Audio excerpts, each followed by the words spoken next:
নমস্কার বন্ধুরা, জিও হাব চ্যানেলে তোমাদের সকলকে স্বাগত জানাই।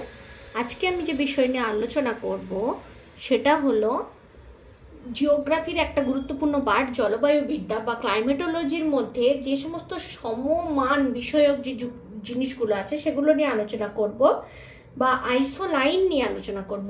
আইসো কথার অর্থ হলো দেখো সম, অর্থাৎ পৃথিবীতে বা মানচিত্রের ওপরে যদি আমরা একটা কাল্পনিক রেখা ড্র করি, ধরো সমান উষ্ণতাযুক্ত স্থানগুলোকে একটা রেখা দিয়ে যোগ করলাম, সমান বায়ুচাপযুক্ত স্থানগুলোকে এক জায়গায় রেখা করলাম, তারপর সমান রৌদ্রের তাপ যেখানে পড়ে সেই সমস্ত স্থানগুলোকে যুক্ত করে একটা কাল্পনিক রেখা দিলাম, সেই বিষয়গুলোকে বলা হয় আইসো লাইন। তো বারবার বন্ধুরা একটা জিনিস মনে রেখো, এটা কিন্তু কাল্পনিক বিষয়, সম্পূর্ণ কল্পনা করা। এমনটা নয় যে মানচিত্রের ওপরে গেলে তুমি এই আইসো বিষয়গুলো দেখতে পাবে, এমনটা নয়, এটা সম্পূর্ণ কাল্পনিক। তো চলো বন্ধুরা শুরু করা যাক। প্রথমেই আসি আইসোথার্মের কথা। আইসোথার্ম হলো সম উষ্ণতা বিশিষ্ট স্থানগুলোকে যুক্তকারী রেখা। যে যে জায়গায় সমান উষ্ণতা বিশিষ্ট স্থান থাকে সেগুলোকে বলা হয় আইসোথার্ম, আর এগুলো অক্ষরেখার সাথে সমান্তরাল হয়ে থাকে, পূর্ব এবং পশ্চিম দিকে বিস্তৃত থাকে। আমরা জানি নিরক্ষরেখার উত্তর দিকের অংশটা উত্তর গোলার্ধ আর নিচের দিকের অংশটা দক্ষিণ গোলার্ধ। এই উত্তর গোলার্ধে এই যে আইসোথার্মগুলো খুব কাছাকাছি অবস্থান করে, কিন্তু দক্ষিণ গোলার্ধে জলভাগের পরিমাণ বেশি, তাই অনেকটাই দূরে দূরে কিন্তু এই কাল্পনিক রেখাগুলো অবস্থান করে থাকে। তারপর বন্ধুরা আসি দ্বিতীয় নম্বরে, সেটা হলো আইসোবারের কথা। আইসোবার হলো সমান বায়ুচাপ বিশিষ্ট স্থানগুলো যুক্তকারী রেখা, তাকে বলা হয় আইসোবার। 3 নম্বরে আইসো হেটের কথা আছে। আইসো এট মানে হচ্ছে সম পরিমাণ বৃষ্টিপাত যুক্ত অঞ্চলগুলোকে যে রেখা দিয়ে আমরা যুক্ত করব তাকে বলা হয় আইসো হেট। 4 নম্বরে আসি আইসো নেফের কথা। নেফ কথার অর্থ হলো মেঘ, মানে সমান বৃষ্টিপাত যুক্ত অঞ্চল, অর্থাৎ বন্ধুরা সমান যে মেঘাচ্ছন্নতা যুক্ত অঞ্চল তাকে বলা হয় আইসো নেফ। সেই অঞ্চলগুলোকে যুক্তকারী রেখা হলো আইসো নেফ।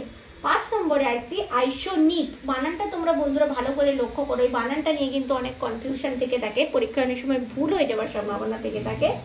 আইসোনিপ হলো সম তুষারপাত যুক্ত স্থান যুক্তকারী রেখাগুলোকে বলা হয়ে থাকে আইসোনিপ, সম তুষারপাত যুক্ত স্থান।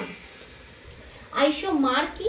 সমমাসিক গড় বৃষ্টিপাত। একটা ছিল সম পরিমাণ বৃষ্টিপাত যুক্ত অঞ্চল আইসো এট, এখানে বলা হচ্ছে আইসোমারের কথা। আইসোমার হচ্ছে যে সমস্ত জায়গাগুলোর মাসে গড় বৃষ্টিপাতটা একই রকম থাকে সেই সমস্ত স্থানগুলোকে যুক্ত করে যে কাল্পনিক রেখা অঙ্কন করা হয় তাকে বলা হয় আইসোমার। তারপরে আসি আইসোহেলের কথা। আইসোহেল হলো সমরৌদ্র কিরণ যুক্ত স্থানগুলি যুক্তকারী রেখাকে বলা হয় আইসোহেল।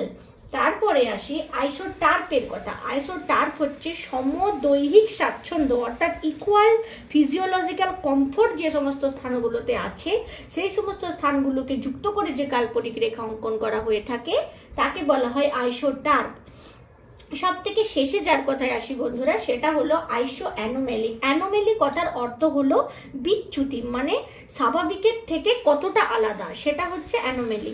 তো আইসো অ্যানোমেলি বলতে বোঝায় স্বাভাবিক যে উষ্ণতা থাকে তার থেকে সমান বৈচিত্র্যযুক্ত স্থানযুক্তগুলো রেখা করা হয় তাকে বলা হয় আইসো অ্যানোমেলি। ধরো এখানে এটা একটু মুছে দিয়ে আমি বোঝানোর চেষ্টা করছি তোমাদেরকে। ধরো এইখানে একটা স্থান আছে, এইটা ধরো স্বাভাবিক উষ্ণতা একটা ঠিক করা আছে, এখান থেকে এই স্থান এই স্থান এই স্থান এই স্থান, এইখানের যে বিচ্যুতি বা ডিফারেন্সটা একই রকম, সেই স্থানগুলোকে যুক্ত করে যে রেখাগুলো পাবো তাকে বলে আইসো অ্যানোমেলি। তাহলে বন্ধুরা বুঝতে পারলে, এটা তোমরা একটা সুন্দর করে স্ক্রিনশট নিয়ে রাখতে পারো, পরীক্ষার জন্য খুবই খুবই গুরুত্বপূর্ণ। আর প্রত্যেকটার যে কাছাকাছি বানানগুলো আছে না বন্ধুরা, সেগুলো বা স্পেলিংগুলো তোমরা কিন্তু একটু দেখে রাখো, যেমন আইসোনেপ আর আইসোনিপ, আইসোহেল আর আইসো এট, খুব গুরুত্বপূর্ণ। এগুলো এত কাছাকাছি না, মনে রাখতেই পারবে না। তো বন্ধুরা এটা একটা স্ক্রিনশট নিয়ে রাখো, ভবিষ্যতে তোমাদের অবশ্যই কাজে লাগবে। আর ভালো লাগলে লাইক শেয়ার কমেন্ট করার অনুরোধ রইল। তো আসি বন্ধুরা, পরের দিন অন্য কিছু বিষয় নিয়ে আমরা আলোচনা করব।